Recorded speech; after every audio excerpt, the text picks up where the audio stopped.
네, 저 영광스럽게도 제가 이제 이 노벨 문학상에 빛나는 이 한강 작가님의 소년이 온다 내용을 발제하게 되는데요. 어, 그래서 일부러 사실은 옷도 좀 신경 써서 넥타이도 메고 이 약간 내용이 내용이다 보니까 무거운 내용이니까 일부러 검은색 넥타이도 메고 좀 준비를 해봤습니다. 사실 저는 이 책을 이번에 처음 읽은 거고 5.18의 역사에 대해서도 아마 여기 계신 분들은 이제 저보다 더 잘 아실 것 같은데 저도 어느 정도 기본적인 그 내용밖에 잘 몰랐어요. 그래서 이 책을 보면서 되게 많이 새롭게 알게 된 부분도 있고 이게 진짜 이런가 싶은 부분도 있는데 그런 부분은 끝나고 같이 토론을 해봤으면 좋겠습니다. 그럼 제가 준비한 자료를 조금 공유해 가면서 말씀을 드릴게요. 이게 지금 화면이 꽉 차게 보이시나요? 소년이 온다? 네, 잘 보입니다. 네, 꽉 차게, 꽉 차게. 그러면 진행을 해보겠습니다. 저는 이제 소년이 온다 발제를 맡은 MBN의 윤범기 기자고요. 이게 제가 이 책하고 좀 관련이 있는 게 아마 유튜브에서 이 영상 보신 분이 있을 거예요. 이게 그 노벨상 수상한 다음 날 MBC에 그날 당일 MBC에 저녁 뉴스에 보도가 된 건데 한 2년쯤 전에 어떤 작은 모임에서 조그만 독서 모임을 했는데 거기서 이 김연아 작가란 분이 앞으로 한 5년 안에 한국이 노벨 문학상 탈 것 같다. 근데 한강이 소년이 온도로 탈 것 같다라고 딱 예언을 한 거예요. 그래가지고 이게 엄청나게 그 유튜브에 들어가 보시면 지금 막 성지화 돼가지고 성지순례 댓글이 엄청 달리고 있거든요. 근데 그 모임을 제가 한 거예요. 이게 제가 주최했던 모임에서 나온 얘기였거든요. 근데 이건 제가 영상 찍어서 유튜브에 올려놨는데 조회수가 100회도 안 나왔던 영상이에요. 근데 이게 MBC 뉴스에 소개가 되면서 지금은 막 조회수가 엄청나게 늘어나가지고 막 천회 그러니까 만 회 가까이 지금 올라갔는데 제가 이 강의를 들으면서 저도 이때 피식 웃고 넘어갔어. 사실 이런 말 했는지 기억도 안 났어. 근데 이제 뉴스에 나온 걸 보니까 그랬구나 하고 찾아보니까 이 내용이 있더라고요. 근데 이게 노벨상 수상을 이 양반이 예측한 게 뭐 촉이 좋아서 그냥 감으로 때려 맞춘 게 아니고 요런 얘기였어요. 그러니까 그 본인이 얼마 전부터 이제 글빵이라고 해가지고 이렇게 젊은 여성들하고 같이 글쓰기 모임을 하는데 이상하게 글빵을 열면 몇 분 안에 다 마감이 된다는 거야. 그래서 이런 젊은 여성 작가들이 엄청나게 쏟아져 나오고 있다는 거예요, 우리 사회에서. 대표적인 게 그 일간 이슬아라는 그 리포트를 연재하는 이슬아 작가라든가 그런 젊은 여성 작가들이 우리 사회에 엄청 쏟아져 나오고 있고 또 하나는 그 빠찡코라고 하는 드라마가 빵하고 떠졌을 때였거든요. 요 얘기를 한 게. 그래서 이 강연의 주제가 대이야기의 시대가 온다라는 거였어요. 대서사의 시대가 온다는 거지. 특히 한국인이 경험한 그 역사에 전 세계가 주목하는 시대가 막 열리고 있다라고 하는 게 이제 이 작가님의 주장이었어요. 그래서 빠찡코가 사실 우리한테는 익숙한 일제시대 식민지 이야기고 뭐 그런데 그게 지금 물론 영어로 출간돼서였겠지만 미국에서 더 먼저 주목을 해가지고 애플 TV에서 수천억을 투자해서 드라마로 만들고 그게 세계적인 호평을 받고 뭐 이런 상황을 보면서 이게 이제 한국인이 가지고 있는 대서사, 특히 여성의 서사에 더 많은 관심을 가지면서 사실 우리가 한류 라고 생각하는 그런 대장금이라다 이런 게 다 억압받는 사회에서 여성이 자신의 전문성으로 그 질곡을 어떻게 뚫어내는가 그런 서사잖아요. 그게 이름 이슬람권이라든가 동남아라든가 똑같이 여성에게 억압적인 사회에서 굉장히 큰 카타르시스를 주면서 세계적으로 큰 인기를 끌었던 거거든요. 그런 맥락에서 이제 우리나라에 노벨상이 올 것 같다라고 얘기한 거고 그런 맥락에서 봤을 때 한강이 소년의 온도로 받는 게 가장 자기가 보기에는 가능성이 높다라고 예측을 했던 거죠.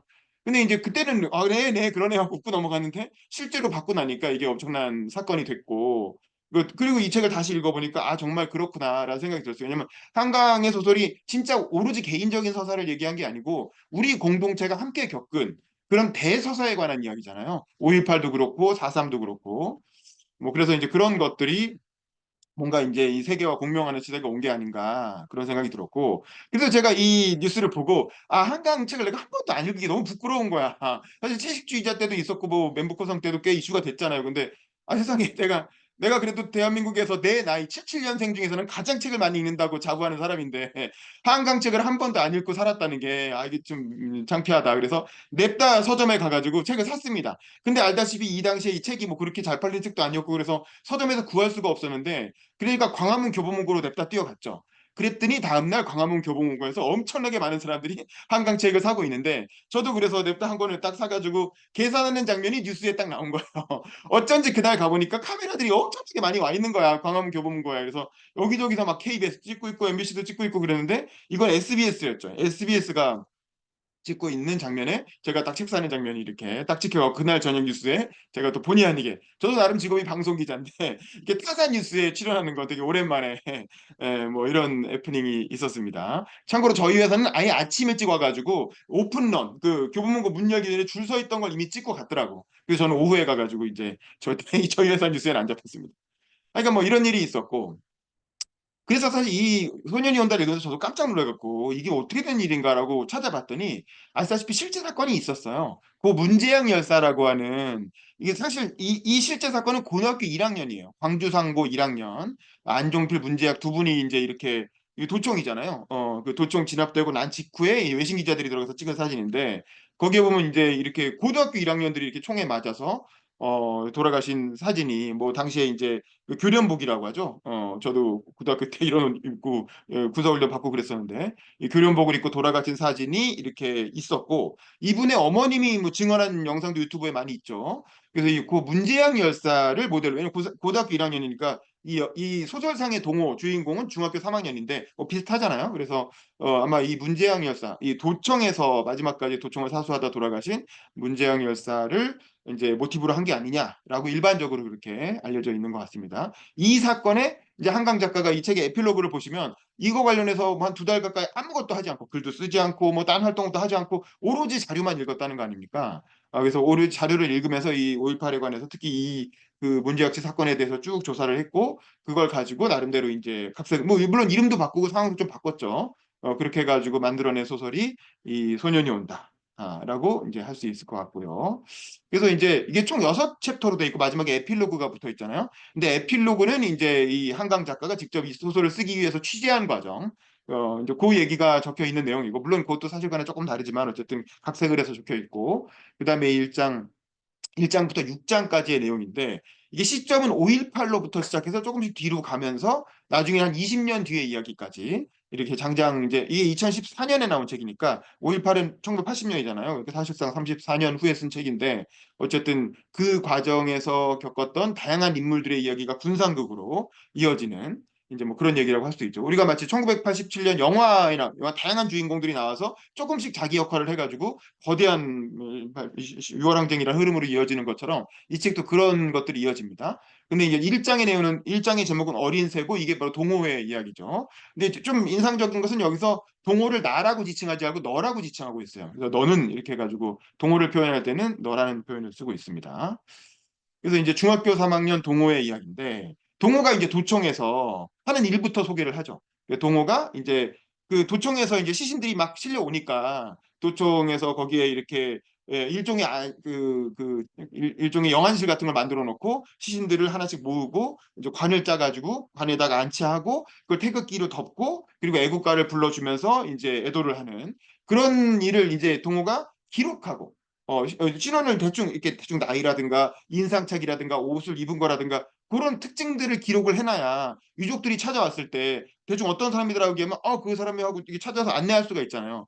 그래서 이제 이 도청으로 들어오는 시신들의 어떤 신원을 기록하고 그 유족들에게 확인해주는 그런 봉사활동을 하고 있는 중학교 3학년 동호 학생의 이야기로 이제 시작을 합니다. 그러면서 이제 거기 나오는 은숙 누나 뭐 이런 분들하고 얘기하고 거기 나온 주인공들이 나중에 다 2부, 3부의 주인공이 돼서 나오게 되죠. 이제 이런 얘기가 기록을 하는데 근데 그 이 아이가 결국에는 마지막 순간까지 도청을 지키다가 사망하게 된 이제 그 이 소설의 주인공이 되는 거죠. 근데 그럼 이 친구는 왜 그랬느냐? 중학교 3학년이 왜 그 위험한 곳에 끝까지 남았느냐? 이 친구는 죄책감 때문에 그런 거예요. 이 친구는 같이 사는 그 집에 얹혀 살고 있는 정대 정미라고 하는 남매가 있었고 그 집에 이제 새들어 사는 옛날에는 한 지붕 세 가족 뭐 드라마도 있었지만 그렇게 새들어 사는 집들이 많았잖아요. 그래서 그 동훈의 집에 새들어 사는 정대라고 하는 아이가 동년배 친구였고 그래서 같이 뭐 둘이 배드민턴도 치고 친하게 아주 잘 지내는 사이였어요. 그래서 이제 그 친구랑 같이 시위를 구경하러 갔다가 뭐 하여간 시위를 보러 간 거죠. 어린 아이들이니까 사람들이 우르르 모이니까 흔치 않은 경험이잖아요. 시위를 보러 갔다가 이제 그 시위 과정에서 총격이 이제 공수부대가 발포를 하기 시작하면서 사람들이 막 죽어 나갈 때 그때 이제 같이 도망을 쳤죠. 도망치다가 친구인 정대가 총을 맞은 거야. 총을 맞아서 바닥에 쓰러졌는데 그러면 이제 당연히 그런 상황이면 친구니까 달려들어서 구해야 되잖아요. 구해서 이제 정대를 끌고 나왔어야 되는데 그렇게 못한 거죠. 왜냐하면 옥상에서 조준 사격을 하고 있었던 거예요. 그래서 이제 어떤 사람이 쓰러졌을 때 다른 사람들이 뭐 대학생들이나 뭐 아저씨들이 구해야죠 달려나가서 구하려고 하는 순간 그 구하려는 사람까지 총알이 날라와서 죽더라는 거죠. 그래서 옥상이다. 그래서 옥상에서 총을 쏘고 있어라고 하면서 그래서 이제 그 동호가 뛰어나가려고 하니까 옆에 있는 아저씨들 딱 막았다는 거야. 야 지금 나가면 개죽음이야. 라고 해서 못 나가게 막았다는 거야. 그래서 안 나가고 이렇게 그 동호가 쓰러진 모습을 그냥 지켜보다가 결국엔 도망간 거죠. 그리고 동호의 시신을 발견하지 못한 거야. 그러니까 정대의 시신을 그러니까 그 어린 중학교 3학년이 맨날 배드민턴 같이 치던 친구가 그것도 가난해가지고 같이 도시락도 나눠 먹고 뭐 그러던 친구인데 근데 이제 그렇게 죽는 과정에서 그걸 지켜주지 못했다는 자기가 나가서 구해주지 못했다는 그 죄책감 그게 이제 마음속에 남아 있으니까 차마 도청을 떠나지 못하는 거죠.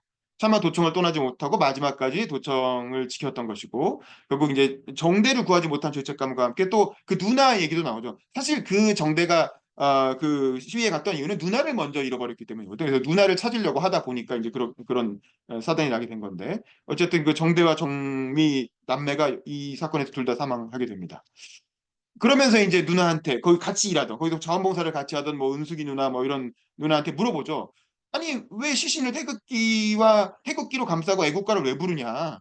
군인들이 총을 쏴서 죽이지 않았느냐? 근데 왜 그런 사람들을 위해서 태극기를 감싸고 애국가를 부르느냐라고 물어보니까 이제 요 장면이죠. 그 유명한 여기 보면은 이렇게 유족들이 이 태극기로 감싼 시신을 이제 보고 있는 장면인데 근데 요 장면 이런 상황에서 이게 묘한 이질감을 느낀 거죠. 아니 군인들에 의해서 죽었는데 왜 태극기로 감싸느냐라고 하니까 이거 우리가 이렇게 그냥 처참한 그 주검이 되지 않기 위해서는 그리고 저 군인들이 잘못했다는 거. 국가를 대표하는 군인들이 이 우리 시민을 학살한 거에 대해서 인정할 수 없기 때문에 사실은 진짜 국민은 우리다. 진짜 대한민국은 여기 있다라는 걸 보여주기 위해서 물론 이제 소설에 그렇게 표현하진 않았지만 제가 이야기로는 이제 그런 거 보여주기 위해서 우리는 태극기를 감싸고 애국가를 부를 수밖에 없다라고 이제 누나가 대답하는 그런 내용이 있죠. 그게 이제 이 소설을 대표하는 문장으로 한강 작가도 어떤 북콘스트에 나와서 그 부분을 직접 읽은 게 영상이 유튜브에 보면 있고 이 소설을 인용할 때 많이 그 얘기하는 그 문장인 것 같습니다. 그래서 이 태극기와 애국가라고 하는 게 굉장히 중요한 상징으로 등장을 합니다. 근데 2장으로 넘어온 어린 새인데 이 어린 새는 되게 놀라워. 저는 2장을 읽으면서 깜짝 놀랐는데 2장은 그 죽은 정대의 이야기예요. 근데 놀랍게도 정대가 홀령으로 등장해요. 그래서 2장의 주인공은 유령이에요. 유령. 죽은 정대. 그 정대는 이미 사실은 그때 사실은 혹시라도 동호는 정대가 살아있지 않을까 하고 그 이렇게 그 도청에서 봉사활동을 하면서 계속 찾아냈는데 정대는 그 순간 절명을 한 거죠. 총을 뭐 허리에 맞고 이게 통과하면서 이제 피를 많이 흘렸고 결국에는 그 순간 사망을 했고 그 다음에 그 정대의 시신이 도청으로 오지 않은 이유는 군인들이 수거해 간 거예요. 군인들이 수거해 가서 그거를 뒷산으로 어딘가로 이렇게 그 정확한 장소가 특정되지 않는 어딘가로 가서 그렇게 죽은 시신들을 겹겹이 쌓은 다음에 안매장을 해버린 거죠. 그래서 그 시신들이 부패하는 과정. 그게 이제 그 일장에도 동호가 그 봉사활동을 하는 과정에서 시신들이 부패하는 모습을 엄청나게 굉장히 그 자세하게 묘사를 하거든요. 그래서 깜짝 놀랐는데 사실 그래서 모르고 봤다가 이렇게 잔인한 묘사가 나오니까 깜짝 놀라게 되거든요. 여기서도 마찬가지로 이제 그 과정들에 대한 묘사가 쫙 나옵니다. 자, 그런데 이제 왜 이렇게 되느냐? 제목은 바뀌었네요. 그렇죠? 그래서 그러면서 이제 이 홀령으로서 자기의 어떤 시신이 부패하는 과정을 옆에서 이렇게 지켜보는 거죠. 자기를 포함한 다른 이제 시신들이 부패하고 있는 과정을 홀령이 돼서 지켜보는 정대의 이야기가 이제 이렇게 쭉 묘사가 되고, 그러니까 여기서는 그 주어가 나야. 그리고 여기서 너라는 건 동호를 얘기하는 거예요. 그래서 1장과 2장이 그렇게 연결되는데 여기서 너라고 하는 건 근데 이 홀령이 되고 나서 동호를 찾는 거예요. 이 동호는 어떻게 됐지? 동호 만나야 되는데 하면서 이제 자꾸 이렇게 동호하고 또 누나 정미가 먼저 실종됐기 때문에 사실 누나를 찾아다니다가 그 시위에 휘말려서 이제 사망하게 된 거기 때문에 친구인 동호와 그 찾지 못한 누나에 대한 어떤 그런 그 그리움과 회한을 계속 얘기를 하면서 찾으려고 하는데 이제 몸이 홀령이지만 이게 시신에 매여 있는 거예요. 시신이 남아있는 한은 시신 근처를 떠나지 말고 거기에 떠나지 못하고 매여 있기 때문에 이제 그런 홀령의 입장에서 그리고 다른 홀령들도 있어. 근데 다른 홀령들도 다 매여 있고 이목구비가 뚜렷하게 안 보여요. 그리고 서로 소통도 안 돼. 얘기도 할 수가 없어. 그래서 굉장히 답답해하면서 그 뷔페에 가는 시신들을 그냥 이렇게 지켜보게 되는 이제 그런 내용들이 이제 그 2장에 계속 묘사가 됩니다. 그러고 있다가 결국엔 군인들이 기름통을 가져와서 쌓여있던 시신에 불을 확 지르게 되죠. 그러면서 시신이 다 없어지니까 그제서야 어떤 시신으로부터 링크가 끊겨서 이제 혼이 정대의 혼이 자유롭게 이제 움직일 수 있게 되는데 딱 그 시점에 동호가 죽었다는 걸 딱 느끼게 됩니다. 아마 이제 훈령이기 때문에 뭐 그런 걸 이제 느낄 수가 있나 봐요. 이 소설의 설정이죠. 그래서 그 순간 정대가 딱 죽었다는 거. 그날이 이제 도청의 마지막 이제 공격이 들어가는 날이었죠. 그렇게 해서 정대의 혼이 동호의 죽음을 느끼는 걸로 이 장이 이제 끝나게 되죠. 그리고 정미가 이미 죽었다는 거는 훈령이 된 상태에서 어느 정도 느끼고 있었어요. 그래서 누나도 찾고 싶은데 이게 몸이 메어 있으니까 몸에 메어 있으니까 누나를 찾지를 못하고 괴로워하는 그런 걸로 이제 이 장의 내용이 서술이 됩니다. 그래서 정대의 이야기는 이렇게 끝나게 되고, 그래서 몸이 자유로워진 순간 동호가 죽었다라고 하는 걸 딱 느끼게 되죠. 그 다음에 3장은 7개의 뺨입니다. 7대의 뺨을 맞았다는 얘기죠. 누구냐? 아까 그 도청에서 동호랑 같이 자원봉사를 했던 그 누나, 그 누나의 이야기, 은숙이 누나의 이야기죠. 이게 도청에서는 살아남았어. 그러니까 마지막 순간에 야, 여기 남으면 다 죽으니까 빨리빨리 돌아가라라고 해가지고 거기서 봉사활동하던 이제 여성 시민 몇 분은 이제 집으로 돌아가신 거죠. 이 은숙이 누나도 거기서 마지막까지 있다가 이제 돌아가라고 하니까 이제 본인도 약간 이래도 되나 싶으면서도 머뭇머뭇하면서도 돌아간 거죠. 근데 이제 그 동호가 남아 있으니까 야 너도 빨리 가야 돼. 너 지금 중학교 3학년이 여기서 뭐 하는 거야? 여기 있다가 너 죽을 수도 있어라고 했는데 동호가 저 갈게요. 여기서 조금만 더 있다가 6시까지만 있고 6시면 되게 이제 퇴근할 시간이니까 6시 되면 저도 돌아갈게요. 라고 안심을 시켜서 그런 조금 속으로 미심 적었지만 그래도 걔가 그렇게 말하고 또 마음속으로 내심 또 살고 싶은 마음도 있었겠죠. 그러니까 그냥 알았어 하고 이제 돌아갔는데 그리고 나서 동호가 죽었다는 사실을 나중에 알게 되고 엄청난 죄책감에 시달리는 인물인 거죠. 그 이분은 이제 출판사의 편집자로 일하면서 희곡을 출간하는 업무를 맡게 되죠. 근데 이제 이 희곡이 어떤 수배하고 있는 그 당국에 의해서 수배당하고 있는 사람이 쓴 번역한 희곡인 거야. 근데 이제 그 희곡의 내용에 보면 약간 이제 반정부적인 성향이 있으니까 이걸 이제 그 검열하는 당국에서 먹으로 쫙쫙 칠해가지고 완전히 도대체 연극을 상영할 수 없을 만큼 대사를 다 지워버립니다. 그러니까 이제 이걸 갖고 무슨 이걸 하느냐라고 이제 이렇게 그 낙담해 있는데 그 과정에서 경찰한테 불신 검문을 걸리게 되고 너 그 번역자 그거 수배하 사실상 빨갱인데 너 그 빨갱이랑 연락하지 않았느냐라고 하면서 잡혀가가지고 그 막 취조를 당하죠. 근데 이 취조라는 게 뭐 바로 싸대기를 그냥 좀 잘 모르는데 그러니까 바로 싸대기가 날라오는 거예요. 이게 사실 20대의 젊은 여성이잖아요. 20대의 젊은 여성이 평소 같으면 길거리에서 마주치면은 아는 척도 안 할 아주 평범한 어떤 남자, 이렇게 형사죠. 형사에게 그냥 이렇게 따기를 너무 깜짝 놀랐대요. 몸이 팍 돌아갈 정도로 너무 깜짝 놀랄 정도로 세게 따기를 7대를 팍팍팍팍 이렇게 맞으면서 일종의 취조를 당합니다. 그러니까 어, 이거는 뭐라고 해야 될까요? 고문이라고 하기도 뭐한 국가 폭력을 당한 거죠. 그냥 이렇게 따기를 7대를 맞으면서 또 몸이 얼얼해지면서 그런 이제 굉장한 충격과 트라우마를 겪게 되고 그 7대의 따기를 하루에 한 개씩 잊자라고 해서 7일에 걸쳐서 그 7대의 그 뺨을 맞은 기억을 잊어가는 과정을 이제 3장에서 소설로 이제 그리고 있는 건데요. 어, 그러면서 이제 은숙이가 광주에서 생활을 하고 있잖아요. 근데 이제 도청학 광장을 지나가다 보니까 도청학 광장에 분수대가 있잖아요. 이제 서울시도 지금 시청학 광장 가면 분수대가 있잖아요. 근데 이제 그 사건이 지나고 몇 년쯤 지나니까 그 분수대에서 물이 나오기 시작하더라는 거야. 그러면서 은숙이가 그 민원실에 전화를 해가지고 이건 아닌 것 같다고. 지금 뭐 좋은 일이 있다고 물을 트느냐. 이건 아닌 것 같다라면서 물 안 나와야 된다. 물 좀 꺼달라라고 이제 민원을 계속 전화를 하게 되죠. 그 얘기가 한편으로는 이 그 뺨 맞고 그 취조당한 이야기와 함께 연결돼서 계속 나옵니다. 그러면서 이제 광장에 물 나오면 안 된다. 이게 왜냐면 물이 나온다는 건 일상으로 돌아갔다 뭐 이런 뜻이잖아요. 근데 은숙이 보기에는 그럴 수 없다라는 거지. 아직 전혀 해결된 것도 없고 진상도 밝혀지지 않았고 아직도 이거 80년대 5050 전두환 정권 시절이니까 그 사람들은 아직도 빨갱이로 낙인 찍혀서 이렇게 탄압받으면서 살고 있는데 도청에 물이 나온다는 게 말이 되느냐? 그것도 광주에서. 그래서는 안 된다라면서 이제 민원을 넣고 그러니까 그 공무원이 계속 민원을 받다. 그 공무원도 마음을 알죠. 이심적 같은 광주 시민이니까 이심전심으로 마음을 알지만 나중에는 이제 이 장이 끝날 때쯤에 그 얘기를 하죠. 아, 그 뭐, 그 학생인 것 같은데, 뭐 어쩌겠느냐. 뭐 우리가 무슨 힘이 있냐, 이거죠. 공무원들이 흔히 하는, 이거 위에서 하라고 하니까 하는 거니까 더 이상 신경 쓰지 말고 그냥 공부나 열심히 하시라고 얘기하는 이제 그런 얘기가 나오게 되고. 그리고 이제 어쨌든 편집자니까 결국에는 이 내용이 완전 먹으로 팍팍 칠해가지고 도저히 연극을 상영할 수 없을 것 같은 내용으로 갖다 줬단 말이죠. 그 연출자한테. 그랬더니 그 연출자가 이걸 상영을 한다는 거야. 무대에 올린다는 거예요. 그래서 이걸로 어떻게 무대에 올리지라고 해서 이제 편집자니까 이제 초연하는 거에 초대장을 받아서 보러 갔겠죠. 그래서 이게 아니 원고가 다 없는 거나 마찬가지인데 이걸로 어떻게 무대를 하지? 라고 해서 봤더니 이제 뭐 요 대사가 나오는 거죠. 근데 이 대사는 당신이 죽은 뒤 장례식을 치르지 못해 내 삶이 장례식이 되었습니다. 이것도 이 소년이 온다를 상징하는 유명한 대사 중에 하나인데 그 이 대사를 그 다 지워버렸잖아요. 검열관이. 다 지워버리니까 어떻게 하냐면 배우들이 그냥 입만 뻥긋뻥긋 하는 거예요.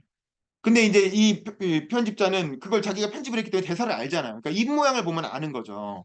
그래서 이런 대사를 당신이 죽어서 내 삶은 뭐 사원이 되었습니다. 뭐 모두 사원이 되었습니다. 이러면서 이제 다 추모하는 공간이 됐다 이거지. 그래서 그 이후에 제대로 된 장례식을 치르지 못했으니까 정권에 의해서 탄압을 받고 지금까지도 그 당시까지 이 소설이 묘사하는 80년대 중반까지도 제대로 된 장례를 치르지 못한 상황이었기 때문에 그 이후에 내 삶은 그냥 쭉 장례식이 되었다. 그러면서 이제 그 연극 무대 속에 작은 소년이 등장하죠. 그 소년이 이제 동호를 상징하는 거잖아요. 그래서 그리고 그 소년과 함께 같이 그 어른들이 등장하면서 그 추모하는 내용이 연극으로 묘사가 되는데 어쨌든 그 내용은 다 먹으로 검열이 됐기 때문에 그냥 조용히 이렇게 입만 뻥긋뻥긋하는. 그러면 이제 거기에 초대된 청중들은 다 아는 거죠. 어떤 상황인지. 그래서 이제 그걸 되게 슬퍼하면서 그걸 지켜보는 이제 그런 내용이 3장의 내용이고 요게 실제로 이런 식으로 그러니까 이런 식의 무대였던 거예요. 이런 식으로 무대화 됐습니다. 그래서 요 내용을 가지고 이게 2014년에 책이 나오고 나서 요 내용을 가지고 이런 식으로 실제로 무대를 꾸려서 공연을 한 이제 그런 게 이 소년이 온다를 가지고 무대를 꾸며서 공연을 한 게 실제로 있었고 요 공연 사진입니다. 이런 식으로 무대가 됐다는 거. 그다음에 이제 4장으로 넘어가면 쇠와 피인데 요거는 이제 시민군 이야기죠. 그때 도청에서 동호랑 같이 도청을 사수하다가 이분들은 죽지는 않고 살아남았던 시민군들의 이야기인데 사장이 중요한 이유는 그 동호의 딱 사망 상황이 이제 이때 처음 이제 드러나게 되는 거죠.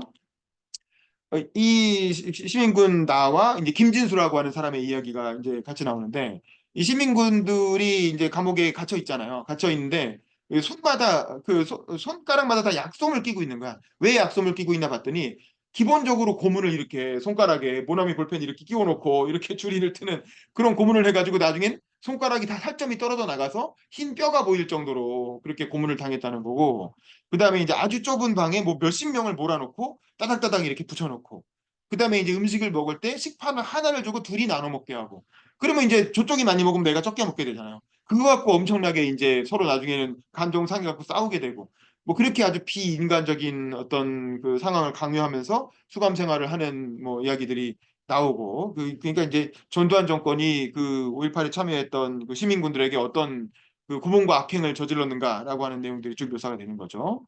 그런데 그럼에도 불구하고 그 이후에 이제 과정에서 주인공이 이 나가 얘기하는 건 도대체 왜 남았냐? 여기 남아 있으면 죽을 거 뻔히 알았지 않느냐? 공수부대를 니네가 그 칼빈소총 그 예비군 거기 무기고에서 탈취한 걸로 어떻게 이기느냐? 못 이길 게 뻔한데 왜 남았냐라고 할 때 강렬하게 그 순간 나를 압도하는 게 있었다는 거죠. 그게 바로 양심이었다는 거죠. 양심이 어쩔 수 없이 여기 있으면 죽을지도 모르지만 남아야 되겠다라는 그런 강렬한 양심의 어떤 무게를 느껴서 남았다라는 거고 그래서 이제 그 이후에 이 시민군들의 삶은 처참하게 그 무너집니다. 김진수 씨도 그렇고 나도 그렇고 그다음에 제대로 된 취업도 할 수 없고 뭐 거의 아르바이트 생활하고 뭐 막노동하고 뭐 결혼했다가도 이혼하고 뭐 그러면서 이제 삶이 무너지는 과정들이 이렇게 묘사가 되는데 김진수 씨하고는 이렇게 몇 번 연락도 하다가 우연히 한동안 뜸했다가 또 우연히 마주쳤다가 이렇게 하다가 결국에 김진수 씨가 이제 자살했다는 얘기를 듣고 이제 뭐 장례식장에 가고 뭐 이런 이야기가 나오죠. 그러면서 이제 그 김진수 씨랑 대화를 했던 내용 중에 왜 그랬냐라고 했을 때 그런 느낌을 받았다는 거예요. 시민군으로 참여하던 그 당시에 도청에 있는 사람들은 진짜 완전하게 깨끗하고 선한 존재가 되었다라는 그런 느낌, 그런 압도적인 느낌을 받았기 때문에 그 도청을 마지막까지 지켰지 않았느냐. 이제 뭐 그런 얘기를 하는 장면이 나오고 하지만 그 이후에 그 김진수 씨는 굉장히 순수한 그 대학교 1학년 청년이었는데 얼굴도 되게 예쁘장하게 생긴 그런 청년이었던 걸로 묘사가 돼요. 근데 그 이후에 한 10년, 15년에 걸쳐서 인생이 완전히 처참하게 무너지게 되고 그래서 이제 김진수 씨가 그런 얘기를 하죠. 인간에게 영혼이라는 게 있다면 영혼은 굉장히 유리처럼 취약하고 부서지기 쉬운 존재인데 우리는 우리의 삶이 부서짐으로써 인간에게 영혼이 있다는 걸 증명하고 있는 거 아니냐. 뭐 그런 얘기를 막 이렇게 돌아가시기 전에 혼잣말처럼 뭐 이렇게 하는 장면이 묘사가 됩니다. 그러니까 인간이 만약에 진짜 다 소시오패스, 사이코패스 같은 거고 그런 거에 그 양심도 없고 양심의 가책 같은 것도 없다면 그런 일을 겪었더라도 그냥 아무렇지도 않게 잊어버리고 살 수도 있잖아요. 근데 그러지 않고 거기에 참여했던 시민군들이 그 이후에 그렇게 그 인생이 망가지고 그 정신이 붕괴되고 그래서 정신병원에 들락거리게 되고 결국에는 이제 자살을 하게 되는데 그렇게 그 인생이 망가진 것 자체가 인간에게 어떤 유리와 같은 그런 소중한 그 영혼이 있다라는 것을 증명하고 있는 게 아니냐라고 이제 얘기를 하는 이제 그런 장면이 나옵니다. 그래서 결국 공문으로 정신이 그 피폐해진 김진수 씨는 결국에는 10여 년 뒤에 자살을 하게 되죠. 이제 그거를 그 동료 시민군이었던 내가 담담하게 묘사하는 내용이 나오고, 근데 이제 요 파트에서 동호의 이야기가 나오는 거예요. 동호가 죽는 그 장면에 대한 묘사가 나오는데 이제 굉장히 끔찍하죠. 이게 뭐냐면 동호는 사실은 진압이 끝나는 순간까지 살아 있었어요. 그 시민군이었던 진수나 이런 형들이 중학생이니까 고등학교 1학년이나 중3 어쨌든 어린애들이니까 너네는 절대 그 교전하지 말고 그냥 어디 그 캐비넷 안에 숨어 있어. 캐비넷 안에 숨어 있다가 진압 다 끝나는 게 총소리 다 끝나고 나서 진압 끝나는 느낌이 들면 그때 손 들고 나와. 손 들고 나오면 너네 같은 어린애들까지 죽이진 않을 거야. 손 들고 나오면은 학생들이니까 살려줄 테니까 그냥 그 캐비넷 같은 데 조용히 숨어 있다가 끝나면 나와라 이렇게 얘기한 거예요. 그래서 이제 실제로 진압이 다 끝나고 나서 이 나와 김진수 씨는 생포됐고 생포돼 가지고 이렇게 그 엎드린 채로 그 발을 어떤 그 진압군 장교가 공수부대 장교가 발을 이렇게 등 위에 딱 올려놓고 잡았다 이러면서 이제 그 개선 장군처럼 포즈를 취하고 있었던 거죠. 근데 그 순간 동호를 비롯해서 아까 그 사진에 본 모습 친구들이 같이 우르르 한 3명 정도가 내려온 거야. 같이 이렇게 우르르 내려오면서 손 들고 이렇게 살려주세요 하고 내려오는데 그 김준수 씨 등에 발을 올리고 있던 그 진압군 장교가 딱 보자마자 이 빨갱이 놈들이 이제 와서 목숨은 아깝다는 거냐? 라면서 거기다가 M16을 난사를 해가지고 그 베트남전에서 보급받은 M16을 난사를 해서 그 일렬로 내려오던 애들이 그대로 총을 맞아갖고 우르르 쓰러지면서 일렬로 이렇게 쓰러져서 사망했다는 거죠. 그래서 그 사진을 찍었다라는 거예요. 그래서 이제 그 사진을 나중에 그 찾아보게 되면서 얘들이 왜 이렇게 뭐 일렬로 쓰러져 있겠느냐. 어린애들이 만약에 교전하다 죽었으면 각자 따로따로 쓰러져 있을 텐데 일렬로 이렇게 쓰러져 있는 이유는 일렬로 이렇게 항복을 하고 내려오다가 무방비 상태에서 총을 맞았기 때문에 갑자기 이렇게 일렬로 쓰러진 거다. 라고 얘기를 하죠. 그리고 마지막에 에필로그에 보면 더 끔찍한 얘기도 나오는데 동호는 이 순간 총을 맞고 바로 즉사를 했어요. 그래서 바로 사망을 했는데 같이 총을 맞은 친구는 안 죽었다는 거야. 그래서 목숨이 남아 있으니까 확인 사살을 당했다는 거야. 그래서 이마에 정수리에 확인 사살을 했고 나중에 보니까 뒤통수는 완전히 비어 있었다는 거죠. 그러니까 정수리에 총을 맞으면 뇌수가 다 탕 하고 터져 나가잖아요. 그래서 이제 나중에 시신을 그 구묘역 우리가 아는 그 망월동 묘지에서 국립 그 민주화되고 나서 새로 조성한 신묘역으로 옮기는 과정에서 이장할 때 시신을 보니까 그 동호랑 같이 이렇게 죽었던 친구는 아예 그냥 뒤가 다 없더라는 거지. 이제 뭐 그런 얘기가 에필로그 부분에 나옵니다. 그 정도로 이제 처참한 상황이었다라는 게 이제 요 사장에서 밝혀지게 되고 5장은 밤의 눈동자인데 밤의 눈동자 이거 달을 말하는 거죠. 한밤중에 지켜보고 있는 달을 밤의 눈동자라고 묘사를 한 겁니다. 그래서 이제 요거는 이제 미싱사로 이르다 그때 동호랑 은숙이랑 같이 동호랑 같이 그 도청에서 봉사를 하던 한 미싱사 여성에 관한 이야기인데 이 친구는 원래 서울에서 노동운동에 좀 관여를 했다가 노동운동이 70년대 말에 그 YH 사건 그거 있잖아요. 아마 그런 얘기인 것 같아요. 그래서 그런 거에 과제를 했는데 너무 열심히는 하지 않았고 그 송이 언니라고 진짜 열심히 하는 분이 극렬분자인 분이 한 분 계셨고 이제 이분은 그렇게까지 열심히 하진 않았고 약간 뒤로 물러나 있다가 이게 너무 과격해지고 또 위험해지고 그러니까 그냥 중간에 접고 내려오신 분이에요. 그래서 광주로 내려와서 미싱사로 일하고 있었던 분인데 예, 지금은 이제 시민단체 그때 그 일을 겪고 나서 살아남았고 한 이때 벌써 한 20년간 지난 후죠. 시민단체에서 일하면서 연구자인 윤 씨가 좀 증언을 해줄 수 있겠느냐. 그 당시 상황, 당시 생존자라고 들었는데 그 당시 상황을 좀 증언해 줄 수 있겠느냐라고 해서 증언을 부탁받았죠. 근데 너무 트라우마가 심하니까 증언을 못한다고 하니까 그러면은 녹음 테이프를 보내주죠. 그래서 내가 나를 만나서 얘기하는 게 힘들면 혼자 녹음이라도 해서 보내달라고. 이거 중요한 기록이니까 남겨야 되니까 녹음을 해달라고 부탁을 하는 그래서 그 녹음의 대상이 된 이제 그 분의 이야기입니다. 아마 이분이 이 소설에서는 끝내 녹음을 못하는 걸로 나오는데 아마 녹음을 어딘가에서 했기 때문에 그 기록이 남아서 한강 작가가 취재를 할 때 그 기록을 읽어갖고 이 챕터에 아마 반영한 게 아닌가 싶어요.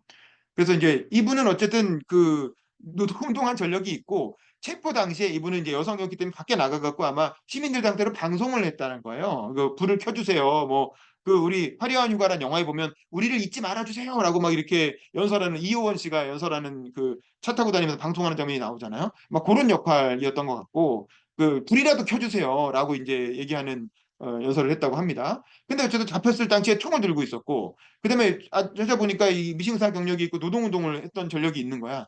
그러니까 너 잘 걸렸다 빨갱이년 이러면서 잡아가가지고 아주 잔혹한 고문을 당하게 되는데 특히 여성이다 보니까 성고문을 당했다는 거죠. 그래서 증언할 수 없었던 거예요. 차마 이 여성의 몸으로 여성으로서 자기가 그렇게 성고문 그 아주 잔인한 장면이 실제로 나오죠. 30cm 자가 자궁끝까지 수십 번 후벼 들어왔다는 것을 증언할 수 있는가? 그 본인이 어떤 성고문 당한 상황을 내가 어떻게 내 입으로 증언을 하느냐? 라고 하면서 이제 괴로워하는 그런 이야기가 묘사가 됩니다. 5장에서. 그러면서 이제 그러면서 사실 죽을까 그러니까 김진수처럼 자살을 할까 이런 고민도 했는데 이게 우연히 이분이 그 동호가 사망한 아까 그 사진을 보고 나서 그 분노 동호가 이렇게 죽었는데 내가 나도 같이 이렇게 죽을 수는 없다라고 해서 그 분노 때문에 다시 살게 됐다라고 하고 이제 광주에 내려와서 이제 그런 활동을 다시 하게 되는 이제 그런 걸로 5장의 내용이 마무리가 되고 마지막 6장은 어머니 이야기죠. 동호의 어머니. 이 장이 굉장히 슬프고 이제 그런 감정적으로 저도 읽으면서 좀 욱했는데 이게 되게 문학적이고 완전히 광주 사투리, 완전히 그 호남 사투리로 지금까지는 그냥 그 서울말로 한강의 어떤 표현을 쓰다가 여기서는 완전히 광주 사투리를 그대로 살려갖고 그 동호 어머니가 1인칭으로 이게 이때는 이미 한 25년 흐른 거예요. 거의 꽤 많은 시간이 흘러서 이미 동호의 아버지는 돌아가셨어. 동호의 아버지는 같이 유가족으로 열심히 활동하시다가 지병으로 돌아가시고 동호의 어머니만 남아서 그 우연히 시장을 지나가다가 동호를 본 것 같은 거야. 딱 어렸을 때 동호 그 중학교 3학년 그 빼빼 마르고 그 교복 입고 그 뭐 하복 뭐 이런 거죠. 8월이니까 되게 더웠으니까 하복이었겠죠. 그래서 하복 입은 채로 죽었고 나중에 동복으로 한복을 그 시켰다라는 얘기가 나오잖아요. 그래서 근데 그 동호의 뒷모습을 본 것 같아서 막 열심히 쫓아갔다는 거야. 쫓아가는데 어딘가에서 커브를 틀었는데 그때부터는 동호가 안 보였다는 거예요. 그래서 한참 아니 동호야 왜 내 말이 안 나요. 동호야라고 불러야 되는데 말이 안 나오고 계속 쫓아만 가다가 결국 놓쳤는데 생각해보니까 아, 동호 일리가 없지. 이미 몇십 년 전에 죽었는데 그러면서 이제 그 과거에 유가족으로서의 동호의 어머니가 유가족으로서 겪은 삶을 회상하는 내용이 이제 6장의 내용입니다. 어머니의 어떤 직접 그 언어로. 그러면서 이제 여기 중요한 에피소드는 이제 그거죠. 동호가 죽었을 때 왜 가족들은 말리지 않았느냐. 중학교 3학년 아이가 도청에서 남겠다고 했는데 왜 가족들이 그걸 방관했냐 이거죠. 그래서 서울에 있던 큰형이 내려와 가지고 광주에 있던 작은형하고 막 싸우잖아요. 너는 도대체 현장에 있었다는데 여기 있으면 죽을 게 뻔한데 왜 억지로라도 끌고 나오지 않았니? 라면서 이제 동생을 책망하니까 그 작은형이 엄청 이렇게 화를 내면서 갑자기 달려 들어가고 큰형을 넘어뜨리면서 서울에 있었으면서 뭘 알았다고 당신이 형이 뭘 안다고 그러느냐라면서 이제 울면서 두 분이 그 싸우는 얘기가 나오고 그 어머니는 못 들은 척하면서 이제 전을 붙이고 뭐 그랬다라는 게 장례식장이니까 뭐 그런 얘기가 나옵니다. 근데 이제 그게 상황이 이런 상황이었던 거죠. 그러니까 당연히 찾으러 갔죠. 그 진압하는 마지막 날 다들 죽을 거라는 걸 알고 있었기 때문에 한 6시쯤 돼가지고 그 동호를 찾으러 갑니다. 가족들이. 그래서 그 어머니랑 작은 형이 같이 도청을 가요. 그랬더니 굉장히 동호 정도 나이밖에 안 되는 대학생 1, 2학년 정도밖에 안 되는 젊은 시민군들이 이렇게 스크럼을 짜고 막고 있는 거예요. 못 들어가게 해서 아무도 들어오면 안 된다. 지금 들어왔다가 죽을 수 있다. 왜냐면 좀 있으면 진압군이 올 건데 죽을 수 있으니까 절대 들어오면 안 된다고 이렇게 딱 못 들어가게 막고 있는 거죠. 그러니까 작은형은 억지로 들어가겠다 라면서 이제 막 해치고 막 억지로 들어가려고 해요. 근데 이제 엄마가 작은형을 말렸다라는 거야. 왜냐? 왜냐면 동호가 6시 되면 돌아올 거라고. 근데 6시 돼도 안 돌아오니까 찾으러 왔던 건데, 야, 동호가 돌아온다고 했으니까 돌아오겠지. 기다려 봐라. 라고 하면서 작은형을 이렇게 말리면서 데리고 나오는데 사실 내심으로는 혹시 둘째도 이럴까 봐. 지금 막내는 이미 도청에 들어가 있는데 둘째가 막내 찾겠다고 도청 안으로 들어가서 휘젓고 다니다가 결국 같이 탈출을 못 해갖고 둘째도 같이 죽을 수 있잖아요. 그래서 엄마가 속으로 입 밖에 내진 않았지만 내심으로 아 이거 자칫하면 둘째도 죽을 수 있겠다 싶어서 그냥 아이 동호 돌아올 거야 나하고 약속했어 돌아올 거니까 그냥 돌아가서 기다리자라고 해가지고 작은 형을 데리고 왔다는 거야. 그래서 결국 작은 형은 억지로 들어가려고 했는데 엄마가 억지를 끌고 가서 돌아온 거예요. 근데 그 상황을 큰형한테 얘기할 수는 없잖아요. 엄마 때문에 그랬다고 말할 수는 없잖아요. 그러니까 그 얘기를 하지 못하고 큰형이 원망스러우니까 알지도 못함스러워 하면서 큰형을 이렇게 잡아 들어가고 같이 이렇게 몸싸움을 하는 그런 장례식장의 어떤 에피소드가 묘사가 되고 그리고 조금 있다가 아버지는 그 일찍 돌아가셨고 같이 유가족 활동을 하다가 돌아가셨는데 그로부터 몇 년 있다가 광주에 전두환이 찾아온 거예요. 그 군인 대통령이 광주를 방문할 일이 있었던 거죠. 찾아온다고 하니까 유가족들이 이제 뚜껑 열렸고 난리가 나서 다들 흰 소복 차려입고 가자 항의하러 가자 이거죠. 그래서 광주에 전두환 오는 그 뭐 도청으로 왔겠죠. 그래서 거기로 가가지고 이렇게 대면을 하려고 했는데 플래카드 펼치자마자 바로 경찰이 달려 들어가고 다 잡아가고 뜯어가고 경찰서 위치장으로 싹 다 이렇게 연행해가지고 구치소에 넣어놨는데 거기서 이제 앉혀놨는데 그 경찰들도 광주 사람들이니까 어떻게 이렇게 그 유가족들 할머니 할아버지들을 뭐 때리거나 뭐 그러진 않고 이렇게 세워 앉혀놓고 이렇게 잡아만 놓고 있는 거지. 그러니까 이제 이 어머니가 이렇게 하다가 어느 날 갑자기 잡히는 상황에서 갑자기 확 이렇게 흥분을 하면서 그전에는 사실은 유가족 활동도 거의 안 하고 있다가 그 전두환이 온다는 말을 듣고 처음 간 자리였던 거예요. 그 자리에서 갑자기 그 경찰서니까 우리 영화 보면 경찰서 형사들이 있는 데스크들이 쭉 이렇게 일렬로 있잖아요. 일렬로 데스크들이 쭉 일렬로 있잖아요. 그러니까 데스크 위로 벌떡 뛰어 올라가가지고 흰 소복을 입고 그 너플너플 데스크를 이렇게 넘어가면서 살인마 전두환을 찢어 죽이자라고 이렇게 외치면서 한 번도 자기 그런 적이 없었는데 그 자기도 모르게 그런 소리가 나온 거죠. 그러면서 뛰어가가지고 그 경찰서 벽에 그 당시에는 경찰서에 다 대통령 사진이 붙어 있었잖아요. 뭐 김영삼 정부 때까지 아마 붙어 있었죠. 김대중 정부 때부터 그런 거 다 뛰라 그래갖고 이제 뛰었는데 전두환 그 사진을 전두환 사진이 붙어 있는 걸 달려 들어갖고 그걸 떨어뜨려서 깨버리고 그걸 발로 막 이렇게 밟으면서 깼던 거지. 그러면서 이제 그 유리가 깨지면서 그 발에 피가 스며드는 이제 그런 장면이 묘사가 됩니다. 그리고 나서 유가족들을 그 연행을 해가지고 뭐 그 데모가 있을 때마다 경찰들이 연행해서 여기저기 이렇게 흩뿌려 놓죠. 아마 어렸을 때 그 집회하다가 연행되신 분들은 탁정차에 다 기억하실 텐데 그런 경우에 어디 뭐 규치소에 넣기도 그러니까 자기 서울 외곽에 멀찌감치 갖다 놓고 1987 영화에도 나오지만 한 명씩 띄엄띄엄 뿌려놓잖아요. 그래서 이제 차도 안 다니는 것도 띄엄띄엄 뿌려놔가지고 걸어서 돌아오게 만드는데 그런 일을 계속 겪으면서 이 유가족으로서 활동을 하시는 그러다가 남편도 먼저 가고 결국에는 어머니 혼자 남아서 결국엔 유가족 활동을 하시는 과정에서 아들을 회상하는 이제 그 장면으로 이 책이 마무리가 되죠.